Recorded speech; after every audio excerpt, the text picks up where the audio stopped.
And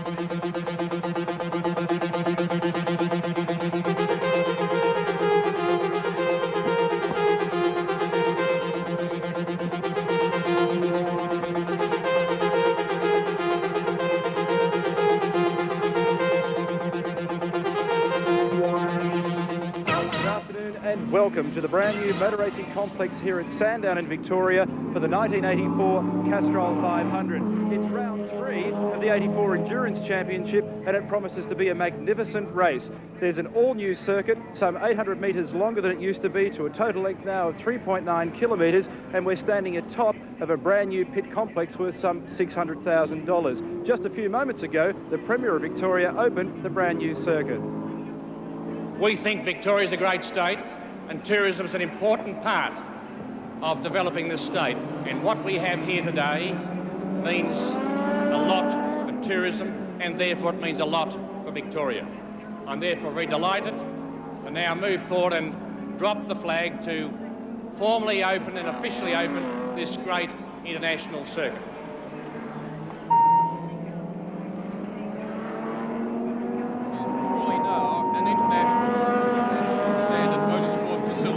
Sandown, and without any question Australia's finest.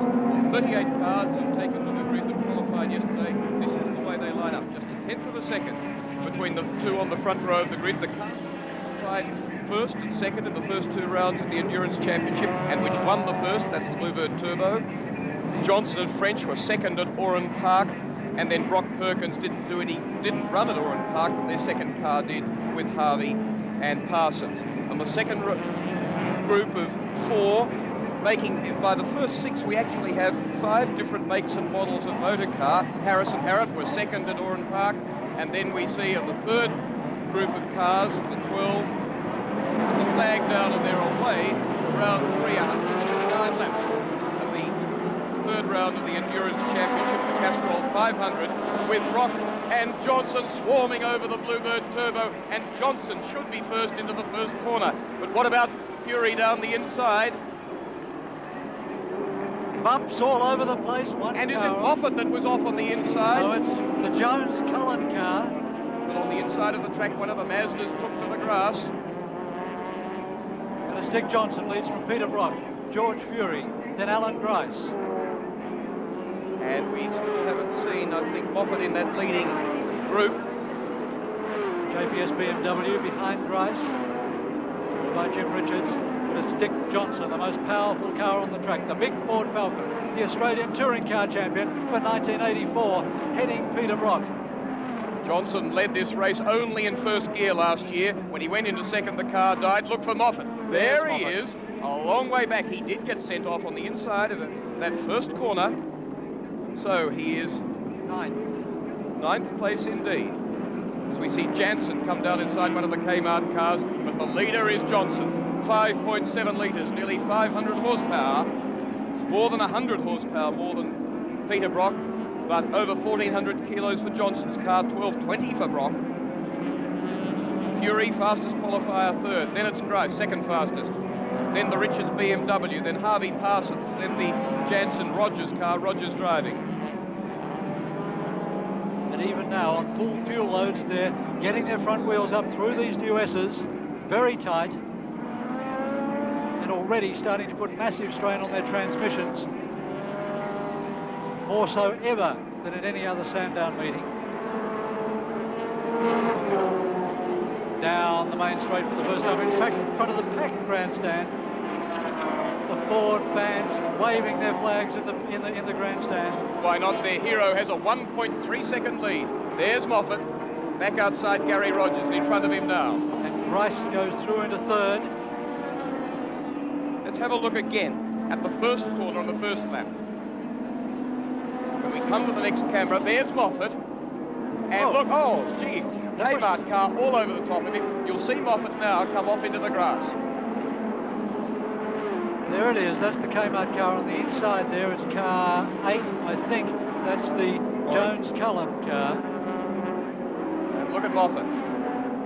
Yeah, He catches it beautifully, the tail about to spin him right round, and on the outside of the track, another car going wild. And no, that is in fact the Jones-Cullen car, which has gone right over to the other side of the track, been propelled over there by Moffat, and a phenomenal avoidance by John Harvey on Moffat as well.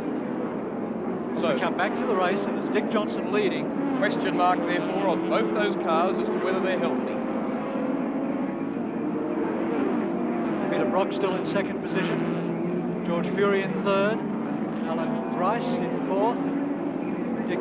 Jim Richards in fifth. And John Harvey in sixth. Brock takes 2 tenths of a second from Johnson. There's Moffat in seventh position.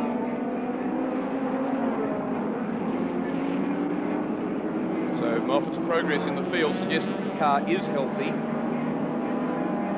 Left-hand drive car, so it was happening on the offside to Moffat. Moffat being very tight-lipped about his plans on the circuit, but it's possible that he could be taking a big chance in this race. While most teams are going for 2 pit stops, Moffat may well have started this race on a light fuel load, only 60 litres of fuel instead of the 130 is allowed, and going for 3 fuel stops to try and really sprint away from the opposition. Damage on the right front guard, as you can see, the car crinkled there. 1.58 seconds the lead of Johnson over Brock. Now we look at the second Holden dealer team car being led by Jim Richards, and then Moffat hauling them in. And the leaders. Johnson,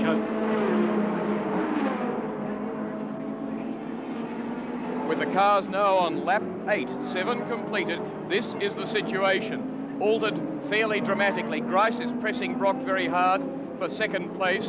Further back you can see Fury falling back behind, not now behind the second Marlborough Holden dealer team car, but up in second place. The other car is also reining in Dick Johnson, the race leader. The compression over the first 3 has come down from 2.6 seconds in 2 laps to 1.34. There it is. Johnson actually has got a bit of a sprint on now, pulled a little bit on Brock, but Brock is being pressured by Grice. In 4th place is the Harvey Parsons car. 5th place is Fury. 6th place is Moffat, and 7th is Jim Richards in the BMW. Johnson reveling in the power of the car, which is handling pretty well too. This appears not to be a circuit with tyre wear problems at this stage, which will suit the big cars well. Peter McLeod, the man currently leading the Australian Endurance Championship in the Slick 50 Mazda going through there, is in fact 1 lap down. There's John Harvey sharing with the young find of the Holden dealer team this year, David Parsons. There goes Fury with Moffat right behind him. These 2 cars, the ones predicted to be the ones to beat here at Sandown International Raceway on the new tight circuit, and yet they're back behind the V8s. And Johnson at 148.19, so nearly 3 seconds slower. The best qualifying lap by Fury, who's dropped back, but still going in the position where he is now. So appears to sort of settle the revs a touch, but be okay. Then we see Harvey and Parsons beautifully placed in 4th. Fury dropping back to 5th, Moffat 6th, and not making great impression on him. This is rather telling to see how easy it is for a car without the grunt of the big cars out of a corner, how well he can get by, and that's Moffat's problem.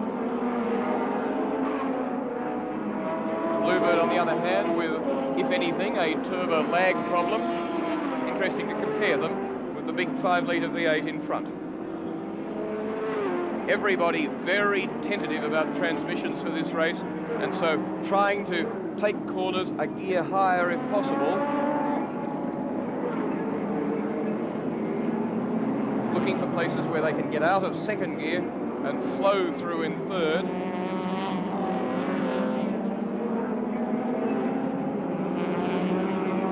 All of these tight corners, potential second gear corners, except for Dandenong Road, which these days, if they were really going for a time, is a 1st gear corner. The first of the Group A cars being lapped. That's Colin Bond's Alfa Romeo. Car ran in Group E specification all this year. Has just been upgraded to Group A specification, which is the Australian Touring Car title for next year. And look how tight that corner is as Fury comes now to challenge Harvey. And there goes Moffat. 3 abreast, my goodness. Moffat had to get out of there. Harvey takes it back again. But there is no passing through that section. That's how difficult it is. Great to see the Bluebird suddenly come on to power on the turbo, and and then romp away from Moffat. Came out of the corner gloriously well. And then look at the V8 down the main straight.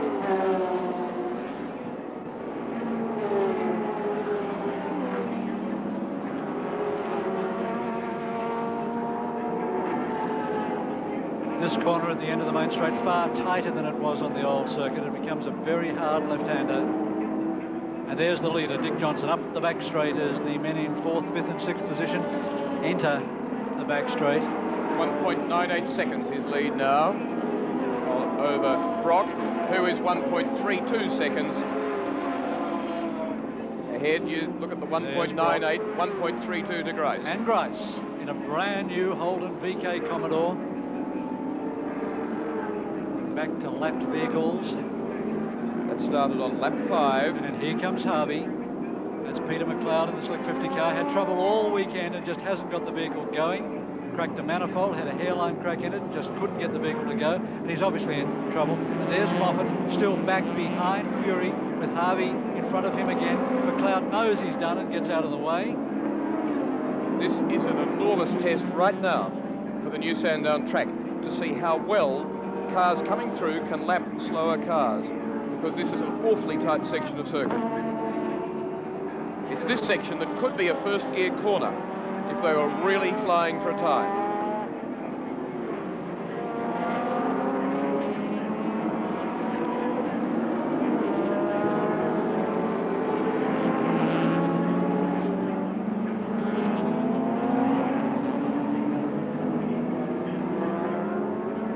There's the leader, Dick Johnson. Behind him is Peter Brock. There's Brock. There goes Grice in the Roadways car. And there's a big gap back to John Harvey in 4th position, followed by George Fury, followed by Alan Moffat. Then way in the background you can see looming the black JPS BMW of Jim Richards. There. 0.6 of a second only as Moffat goes to the inside. Good enough, got him. And has the corner covered on the way out. 5th place Alan Moffat, 6th place George Fury, 4th John Harvey, to be relieved later by David Parsons.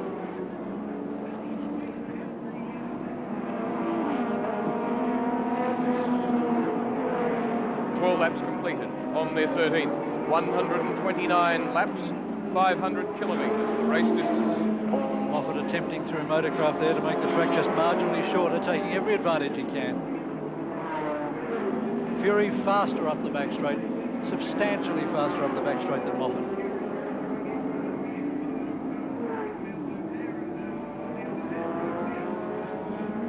Here comes Moffat down the inside on Harvey under brakes, and he's got him. And it slows him right down, giving George Fury the opportunity to come up and give him the gypsy tap. Whoa.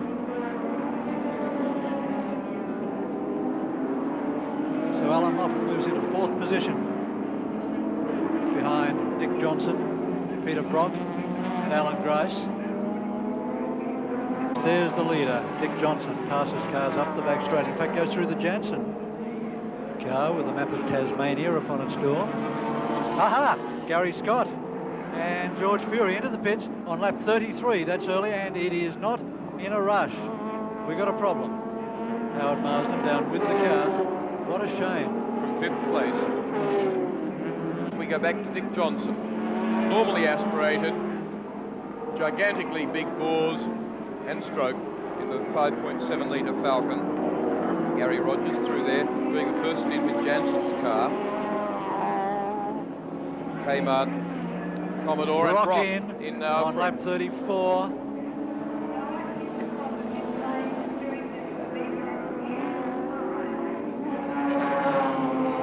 Larry Perkins will go into the car.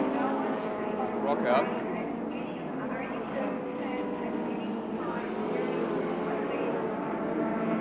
Second churn of fuel going in. 4 tyres going on the motor car. I wonder if they're sticking with Yokohama's. Fueling finished. Brock out of the motor car. And go.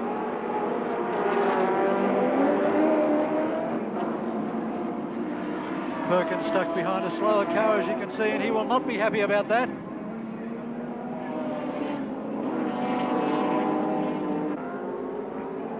Gemini's wisely corrects his spinning, gets out of the way as we look at Dick Johnson in the pits. Handing over to on lap 37, Johnson takes his pit stop, so he's not going to get through with another stop either, perhaps. And there's Greg Hansford in the foreground, ready to get into Alan Moffat's Mazda, you incidentally. can see him wired for sound and also for cooling. He has a helmet cooler on, which pumps cool water through the bottom of his helmet. Greg Hansford won a round of the Queensland Rally Championship last weekend and is thoroughly enjoying his rallying in a Mazda RX-7. And the Stuyvesant team looking for Moffat, and I think signalling that he's coming. Johnson had a very fast... There he is, Alan Moffat into the pits. Johnson over 40 seconds in the pits now as Moffat comes in. Johnson practiced his pit stop earlier today at 35 seconds, and he's gone way over that now. We're at 49 and still counting, and the car's still sitting there. In fact, the car's still sitting there to the degree that I wonder what something's wrong. It's a 3 pit stop race for all the front runners. Something is wrong with Dick Johnson's car, not a shadow of a doubt about it. The team is not moving around it. They put new tyres on it. Moffat's been in. He's about to go again. He has to be pushed just to get him slightly away. At the completion of lap 38, Moffat pitted. But the early race leader, Dick Johnson, is now 1 minute 20 seconds in the pits and counting. There's Dickie J. He's out of the event. David Parsons now with his first competitive drive as we see Grice passing Alan Moffat, the race leader, going by 4th place. Moffat going by him again though under brakes. And this will be interesting. The two people who love to hate each other most. Will one of them be rash? And Grice saying, I'm coming down the inside, and if you don't move, I shall hit you. I think Alan Moffat got the message. Yes, Alan Grice just came down there, and if Moffat had not moved his car, there was no question. Oh, a door open. For Parsons. So, David, I don't care if you don't like it, you've got to drive it. It's not working. Do we have a problem for David Parsons, and will we see him pull into the pits at the end of this race, at the end of this lap? Because it appears that he can't get the door closed. Grice Moffat breaking up in that argument as Grice, is he prepared to go to the pits? No, continues on.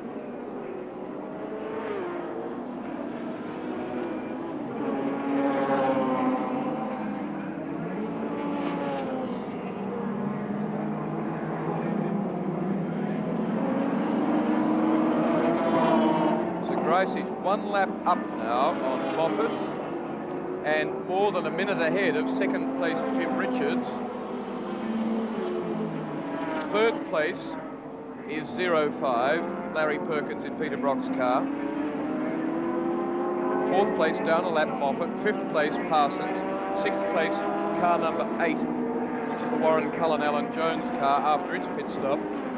7th, Gary Rogers yet to stop for Peter Jansen. And 8th place, Murray Carter, John Koss.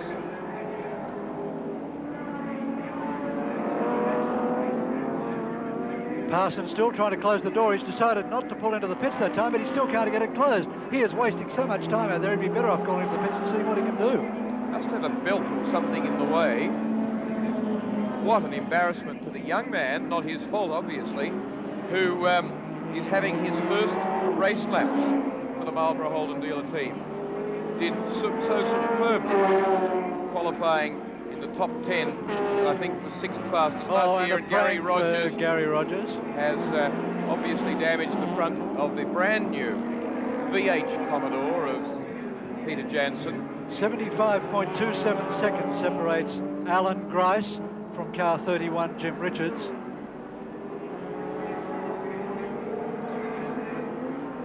And then there's a further 13 seconds back to Larry Perkins in 3rd position. Now, Grice, 48 laps completed on his 49th. And headed for the pits yet? We wait and see. Doing some two-wheeling. Well, and Jansen out already. Peter Jansen. Half a lap done. That's all he's done. Half a lap and he's out. Question mark when Grice does pit is whether Richards will be able to go through to the lead.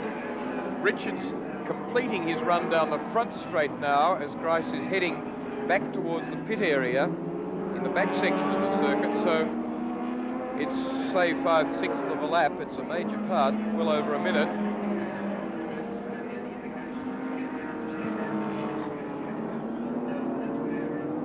Grice pits. Here comes Grice.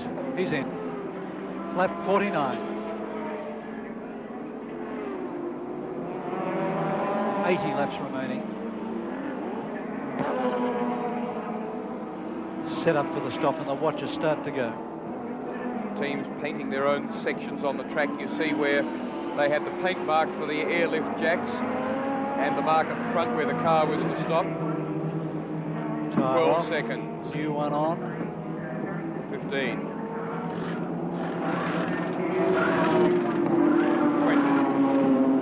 Jim Richards second place in the black BMW, number 31, to hand over to rookie Tony Longhurst. Never raced in a car as powerful. Well, he has, the Camaro. 30 seconds. Let's say capable of lapping as fast. Engine started and he's gone in 35.86 seconds. That's good going. And will hold his lead. The race situation at the moment is rather interesting. Larry Perkins is losing ground, not only to Steve Harrington, going out to 20.5 seconds in arrears from holding at the low 18 mark, but he is now behind David Parsons, who's gone in front of him and moving away. The new team recruit, Alan Moffat, has pulled down from 34.6 to 32.5 to 30.58. And he is, of course, in third place. Jim Richards is going out substantially from 25 now to 31.7 seconds in arrears in fourth place. And fifth place, Alan Jones is 25 seconds behind the BMW in fourth. The leader of the Group A category at the moment is car 77, the Peter Williamson car, being co-driven by Charlie O'Brien. One of the things that one of the difficulties that the team ran into earlier today was that Charlie O'Brien's driving shoes were impounded by the scrutineers because they had a hole in the sole. And it appeared that the only way O'Brien was going to get into this car, and he's in it at the moment, was by borrowing Peter Williamson's driving shoes. Let's see if he did. Alan Moffat in the pits for the second stop. We'll go back to Peter Williamson in a moment. This time Moffat is definitely out of the car and Greg Hansford goes into it. The water-cooled helmet, piping, hanging down the back of the 43-year-old driver. Ready mechanically on the left side of the car, ready at the back with fuel. Driver not ready. Hansford tall, long-legged. And they're away. And Alan Moffat, more than 30 seconds. Exhausted. In third position in the Castrol 500, Jim Richards is in trouble on lap 74. He is limping to the pits. He has just been passed, lapped in fact, by Larry Perkins in second place. Which means that Parsons will come by and unlap himself on him, but Richards going to be very lucky to get to his pits. There's a little bit uphill here, and can he make it? Yes, okay, there's no problem, but obviously major problems. The black-shirted JPS team standing there waiting for the car to arrive. Word from the driver before they go for the tyre change, and they'll do it anyway as Frank Gardner comes around to get the bad news from Jump. Well, just as David Parsons didn't get into car number 25 in his, what was to be his debut race at Oran Park, Tony Longhurst, the recruit to the team from Group E series production type racing, may well not get a drive here at Sandown in his debut race drive. Jim Richards, what was the problem? Well, I'm not sure, but it's something to do with the drive line. It's just broken a tooth off something. It just won't, it'll drive, but it makes a lot of noise. It appears to be one of many cars having transmission problems at the moment. Is it hard on the cars out there? Well, we were driving at a pace that wasn't that hard on the car, but unfortunately it must have been a little bit too fast. Shame for Tony. Yes, it was. Good luck for Bathurst. Thank you.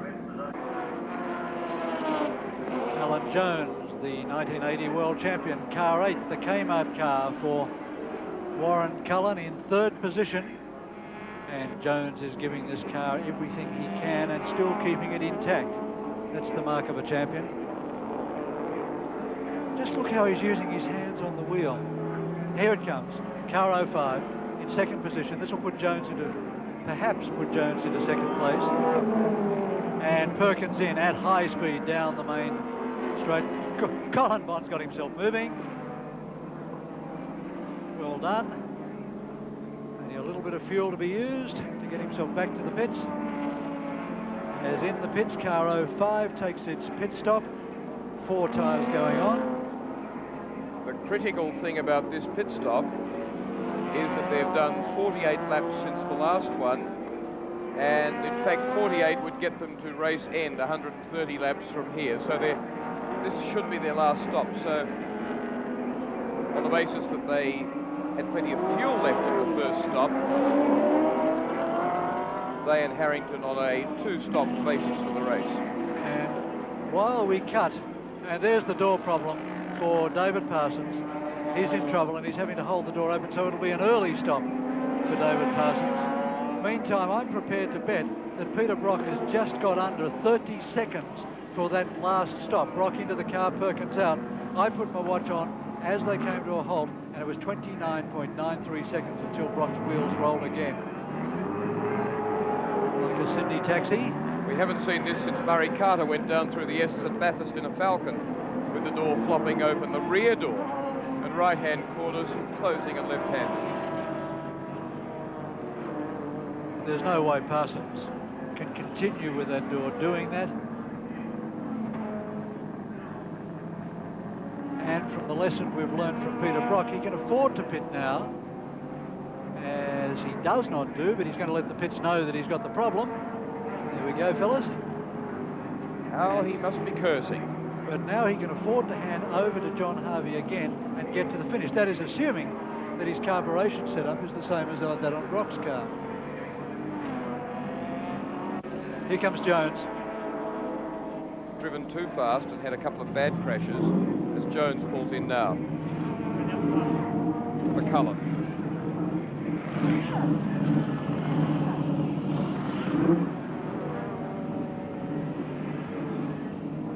And here comes Parsons also into the pits. Hand over to John Harvey. Tape the door up once more. We're on lap 85. Well, talking about Marlborough Holden dealer team cars, the other car in the team, I've just taken a time on it, Brock doing a 49.65. Averaging 128 kilometres an hour, really flying and chasing Harrington. Brock is 63.39 seconds behind Harrington on that lap. And Harrington has a pit stop to come. David Parsons, the first real chance to have some competitive laps with the Marlborough Holden dealer team. Are you enjoying yourself so far? Yes, delightful. Apart from a bit of hard work with that door, but yeah, we didn't know whether it was part car or part aeroplane there for a while. Yeah, it became a bit tricky after a while. You know, and he pulled me right arm out of my socket. Pulled my left arm out because I was hanging on the steering wheel trying to drive, but anyhow, I'll cope with it. Certainly jumping in at the deep end with problems like that. Yeah, oh, well, it's just one of those things that happen, but the car's excellent. Track's very slippery. It's great. And there's the hometown crowd telling Brocky to go. 49.99 second lap that time, 127.8 kilometres an hour. 5 seconds faster than Moffat's team manager Alan Horsley reckoned would be the race pace, which probably says a lot about why Moffat is 1 lap down to the leader and in 3rd place, because the race is being run faster than they ever forecast. And here they come, Grice and Harrington in for the pit stop. I think in a problem. They came in slowly. Let's watch. There is no tyre going on the left-hand side of the motor car. There is fuel going into the motor car, but there are no tyres going on. And Brock is 1 minute 14 seconds into his lap that will take him past this car and back into the lead. He's round the back section of the circuit. Are they opening the bonnet? Yes, they are. No, there's a rattle in the car somewhere, Harrington's saying, by the looks of it. They cannot now retain the lead as Brock comes round to the final corner to come onto the straight. That's Grice in the motor car being strapped in, but there are no tyres going on. And the crowd stands up in the grandstand as they see Peter Brock come round and go back into the lead, and they're cheering and they're waving their arms. And Peter Brock in the car 05, the Marlborough Holden dealer team Commodore, resumes the lead in the Castrol 500 at Sandown on lap 89. It's lap 90 at least. Get an update with our scorers. And there goes Grice out now. He spent more than 1 minute and 10 seconds in the pits. It is Grice back in the motor car. He is still in second position. We are concerned as to why he didn't change tyres. Could it be that he's simply going out to assess the condition of the motor car after Stephen Harrington has said that it's got problems? I have a watch on the gap between Brock back to Grice, Which is 19.5 seconds. Thank you, Will. So now second place. Moffat third, unlapped. So back on the same lap as the two V8 Commodores. Fourth place. Warren Cullen now driving car 8 again. Oh, and a fire in the pits, fire in the pits. It's down the bottom end of the pit row as the cars enter the pits. It's car 32. The Mazda of Peter Hopwood and David Grice. That's the Chris Clearahan car. Clearahan was banned from driving that car by CAMS after a skirmish in the pits with Alan Moffat on Friday, in which allegedly blows were thrown, and Peter Hopwood stepped into the motor car to take over the drive from Clearahan.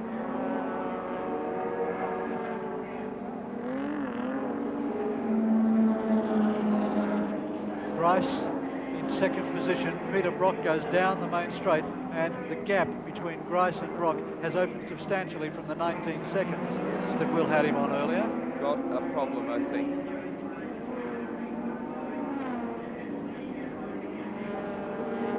Steve Harrington, your car into the pits quite quickly, and we noticed that no tyres were put on board. That's right, Neil. We've found that the compound of Dunlop tyre that we're running today is holding up to the conditions very well, and there was absolutely no need whatsoever to change tyres. Your thoughts on the circuit? It's very, very slippery out there at the moment. There's a lot of debris on the track. A lot of cars have been off. The slow cars are not giving us a fair run, I don't feel, but that's motor racing. And after the fire, now Peter Hopwood, David Grice, Mazda, back out onto the circuit again. And here comes the man with whom they fell into some difficulty on Friday. Meantime, the gap between first and second has come out to 24.37 seconds. So can Grice now catch Brock? And it would seem not. But stopwatches will give us a better indication. 92 completed, 93 coming up, 36 remaining. They've been racing for 2 hours, 52 minutes. Coming up to 53.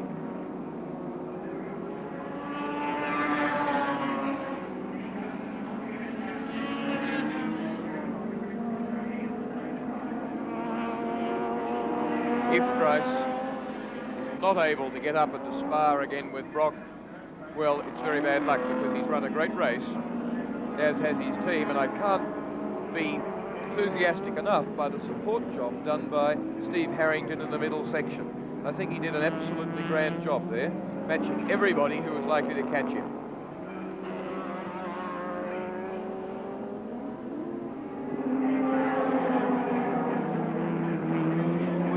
Some 30 odd laps, 35, 37 laps remaining in a motor race. In my memory, Will, it is unprecedented for a driver not to change his tyres, at least as a precautionary measure. And so I can't see the... It's playing a risk by my measure, but then again, they seem very happy. Oh, the news comes through that car 8, the Warren Cullen Alan Jones car, has stopped on the track. We'll try and locate where in a moment. In the meantime, he was 1 lap down in third position. Grice doing a 50.8 on that lap, averaging 126.7, so he's not hanging about. I said third position for Jones. In fact, I'm in fourth. In first place is Peter Brock. In second place is Alan Grice. Third place is Greg Hansford in the Alan Moffat car. Now in fourth position is John Harvey in the second of the Marlborough Holden dealer team cars. In the first four positions, we've got three of the debuting VK Commodores having their first race. Alan Moffat in a car that he first ran back in 1982, the first of the left-hand drive built cars.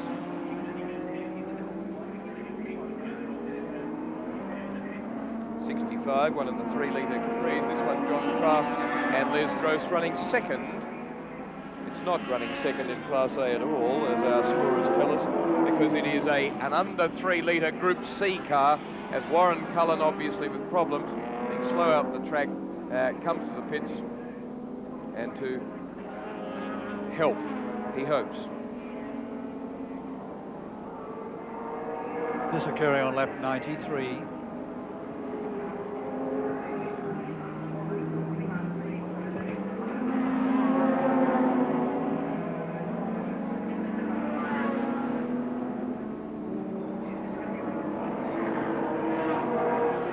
There's Brock in the lead.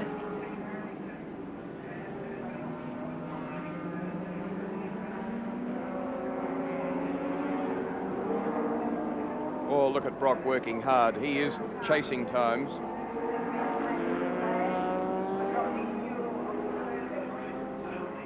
Grice much slower that lap. Down into the 53s. So we'll get a gap. Brock first place to Grice second place shortly.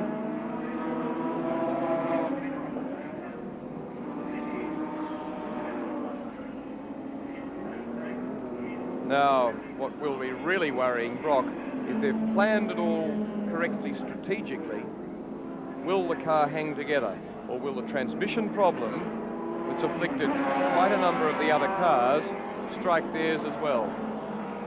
Peter Brock on the track.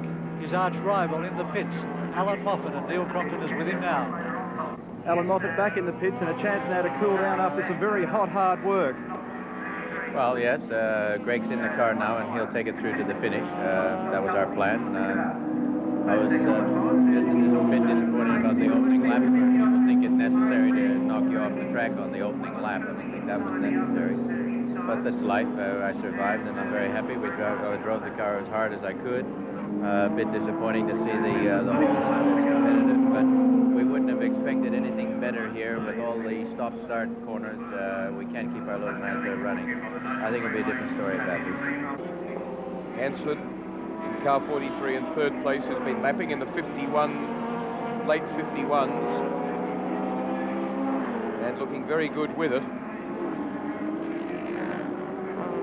As Brock does a similar lap time actually on that occasion, so Hansford lapping pretty much I think as quickly as at this stage as Grice in second place and Brock in first. They won of course the second round of this year's 6-round endurance championship at Oran Park on the 19th of August and did it very nicely indeed, but looks now fairly unlikely with 26 laps remaining for them to be able to repeat the dose. You might remember the point score we put up earlier. Peter McLeod leading the series. 31 points from a third and a seventh place from Gary Scott, 25. Neither of them to feature in this one, nor Dick Johnson, nor Brian Nightingale lying fourth, nor Richards lying fifth, nor Glenn Seaton sixth, Bob Stevens and Mike Bergman's equal seventh. So Moffat and Hansford will come up. They will get 25 points each in a race that requires a second driver and will leap to the lead in the series. They will come up from 12.5 to 37.5. No, sorry, but they're not in first place. They're on third points, which is 20 each, on top of 12.5, 32.5. They'd still be 1.5 in the lead. Compared with Brock, who didn't start in hasn't started in either round, and Grice, who hasn't finished in either round. And there we are. Second place, 34.7 seconds in arrears. And I was saying, could Moffat win? And one of the two obstructions to him doing so, just now in massive trouble. Lap 104, Grice stops. He tries to restart the motor car. The ignition light you can see coming on, and it's not happening. And he has to park it out on the circuit. That is the end of the motor race for Alan Grice. Well, I sympathise with Alan Grice, for the Roadways team, and Steve Harrington for a great job come to a premature end. Fantastic effort from them. Really Yes. well done. Yep. And the gap between Peter Brock back to Greg Hansford is 1 minute 38.7 seconds. A lap all but 10 seconds or 12 seconds. It'll be interesting to see which way that falls. As Warren Cullen and Alan Jones go back out onto the circuit, travelling very slowly up the main straight.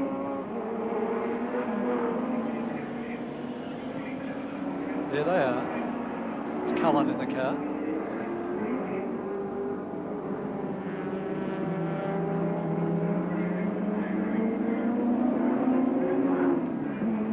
I'd like to raise the question as to whether the Stuyvesant Mazda can definitely go through to the end of the race without having to pit for a little bit of fuel. It was lap 37 that Hansford went into the car, which is 82 laps.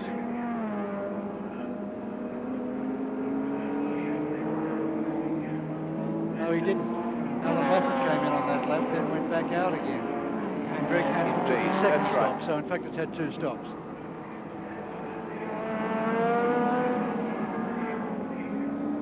Seemed too long for Greg Hansford. I'd forgotten his second stop.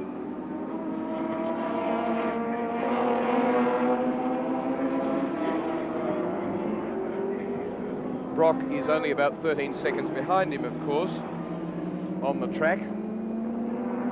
Therefore, almost a lap in front.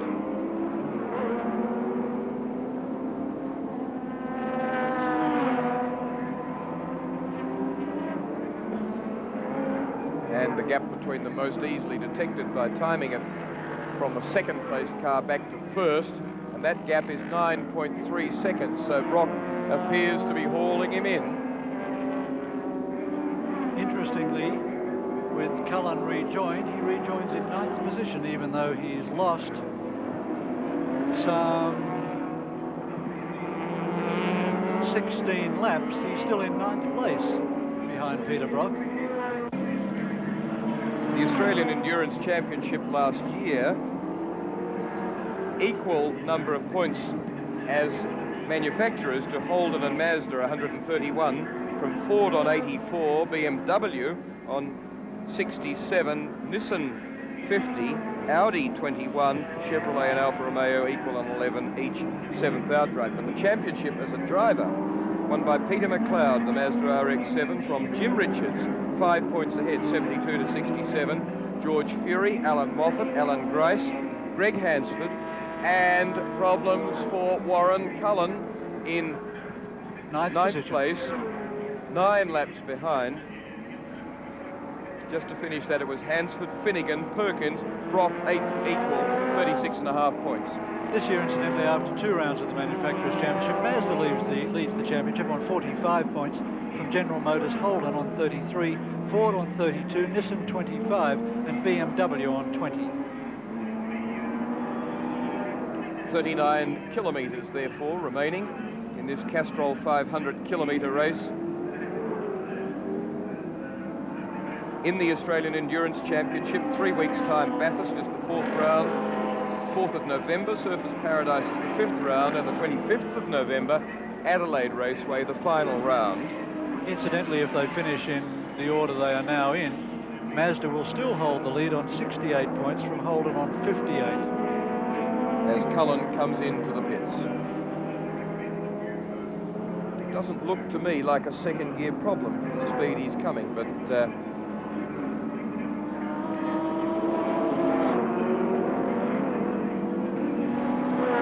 may well be the continuation of the carburetor problem that they had earlier. Probably is. Trickling around.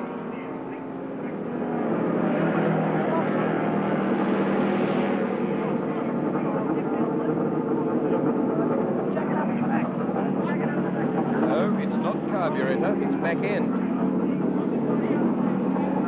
And for Mick Webb, this also has become a development exercise as they now try to find out what's wrong at the back end of the motor car.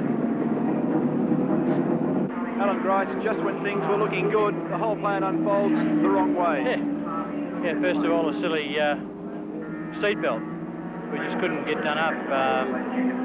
You'll never see that seatbelt again. And then we broke second gear. We were trying to nurse the gearbox. We thought it would be the Achilles heel of this type of motor car around here, and we obviously didn't nurse it enough. It's broken second gear, and I'd say there's no other gear, so it's probably the constant velocity at the centre of the gearbox. Also, looking at your left hand here, Alan, it's showing a few blisters. It's a fairly difficult physical task out there. Can you just have a look? Yeah, it's a bit blistered.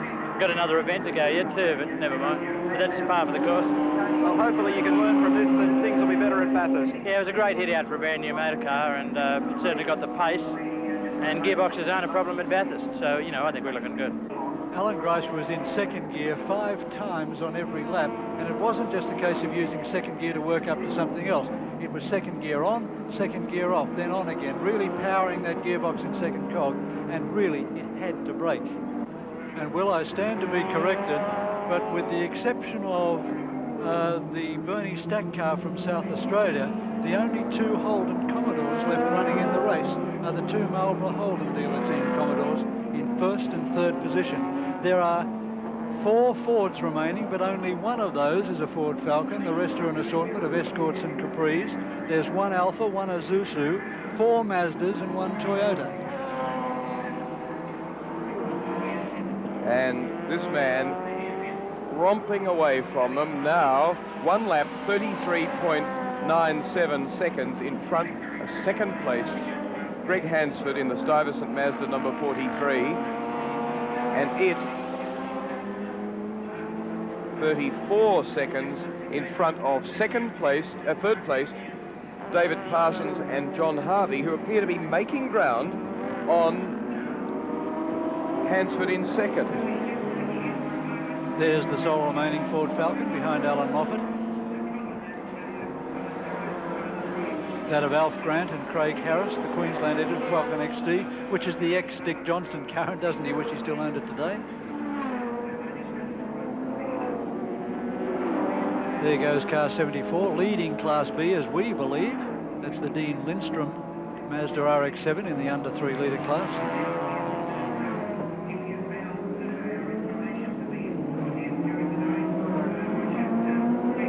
The car in 3rd position, John Harvey, and the tape is very precarious indeed, although what I guess at the top of that is a little bit of string.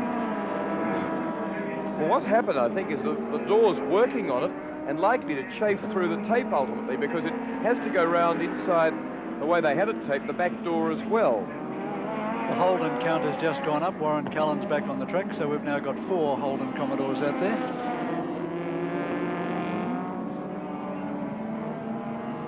Frank Gardner very worried, I think, as he prepared for this race, which has always been seen as a warm-up for drivers, crews, and so on for Bathurst. Now, not only is it not a warm-up for Bathurst, but it is much longer and harder on the cars. And he said, we're really faced with a total rebuild for the cars in 3 weeks' time, really only 2 weeks before they start to head to Bathurst. Must be in absolutely top fettle. 39 seconds in front of the car we were just looking at is this one, piloted at the moment by Greg Hansford.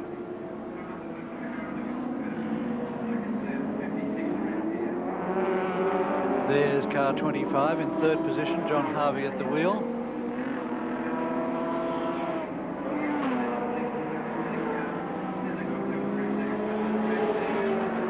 And in front, we caught a glimpse of the Murray Carter John Goss Mazda RX-7 in 4th position, 3 laps down on Peter Brock, 2 laps down on Harvey.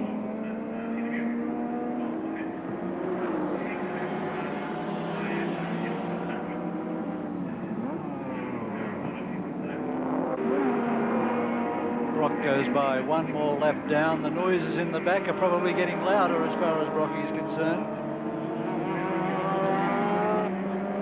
Greg Hansford in 2nd position, 2 minutes 29.5 seconds in arrears. That's 1 lap and about 50 seconds. No, it's not. 1 lap and 30 seconds.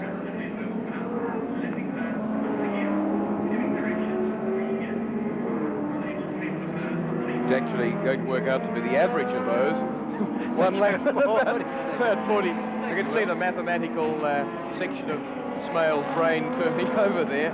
And my stopwatch tells me that it's 1 lap, 42.86 seconds in arrears in second place, and about 38 seconds in arrears on the same lap to John Harvey, presently piloting car number 25. A lot of laps further back to fourth place Murray Carter and John Goss, Valentine's car number 18, Mazda RX-7. So Mazda RX-7's holding second, fourth. Commodores holding first and third.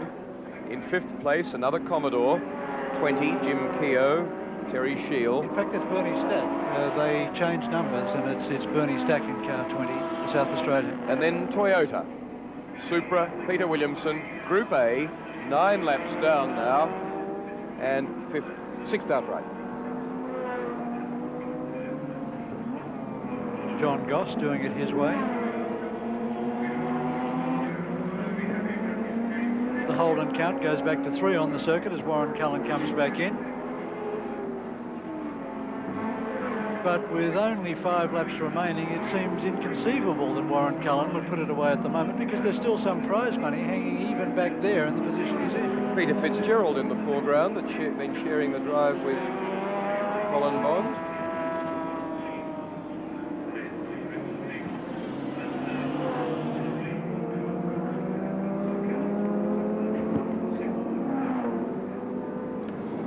Round the back of the circuit, Castrol corner, the old Peters corner and Arco corner. Up the kink in the back straight now to where they used to flow over the top, sometimes in top gear, sometimes back to third, bit of a dab of the brakes. It's hard braking at about 200 metres out. And then into this tight, slightly descending 270-degree switchback. Then to this one, which John Harvey likens to a right-hand version of the hairpin at Symonds Plains in Tasmania. Then this very tight infield circuit, which is most of the spot where they pick up the extra 800 metres needed to bring this up to Grand Prix length. Sandown track. And then onto the straight, where previously they used to hike under the Dunlop Bridge at about 180 clicks, flat biscuit in top gear, a very adventurous corner. They come out now punching hard in second at about 80 kilometres an hour. So they come onto the front straight 100 kilometres an hour slower than was the case with the old circuit.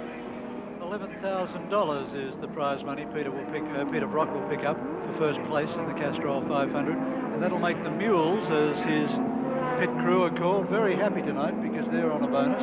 There was $54,000 up for grabs, a quite substantial prize bag for Sandown. 126 completed. On to 127, 3 remain. Peter Brock absolutely demolishing the field, out surviving the big cars, out driving the smaller ones. Backed up beautifully by Larry Perkins, who so nearly made a career in international Formula One. And that's for Brock, and they'd much rather see him come in and give himself a safety buffer. He could almost keep 1 lap and do it. And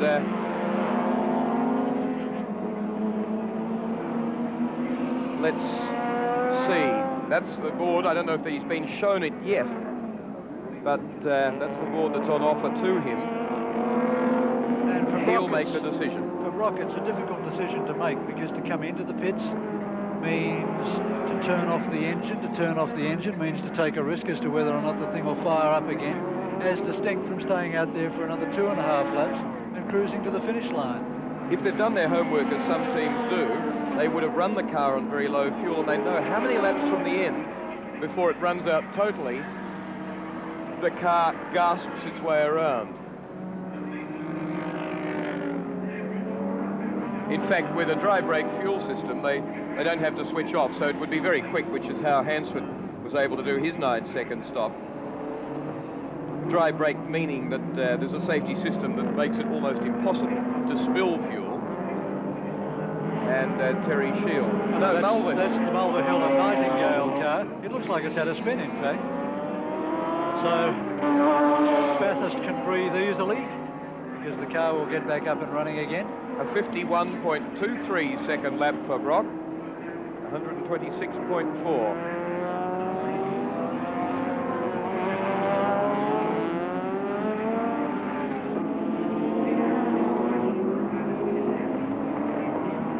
On his 128th lap, his last but one.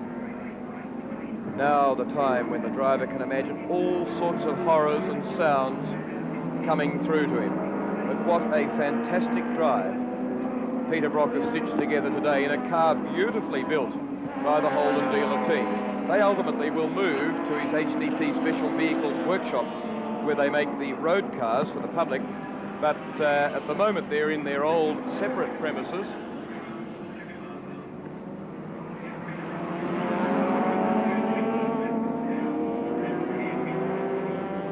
And Brock now going out to 2 minutes 40.8 yep. over Hansford. So a lap and nearly 50 over the Stuyvesant Mazda. Third place, their teammates 36 seconds in arrears. John Harvey, David Parsons, the other MHDT car. And again, what a superb job of building and driving the team has made of this event. 3 laps in arrears to 4th place, Murray Carter, John Goss, number 18, the blue Mazda. Here comes Brock into the pits for an emergency stop. He's going to take the fuel.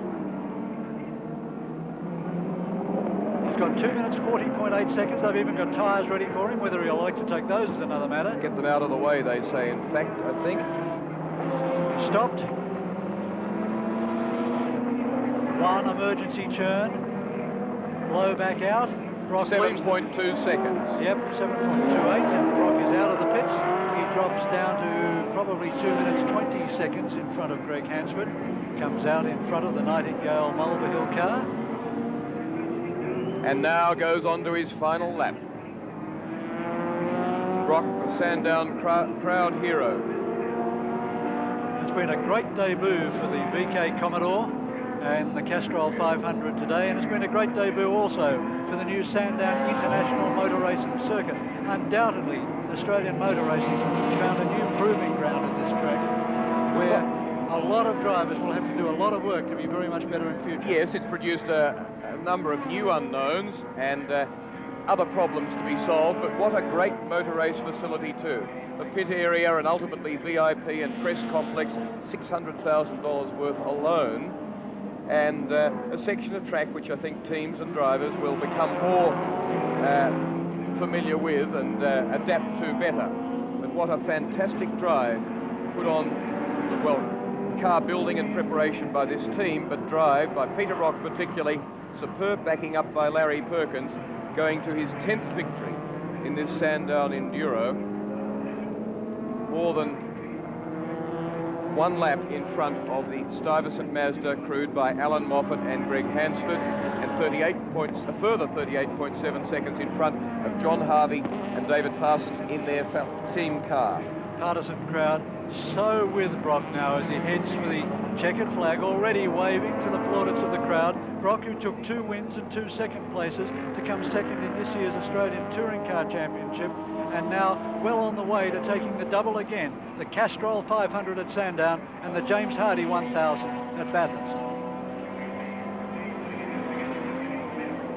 Only half the length of the straight remaining for Peter Brock.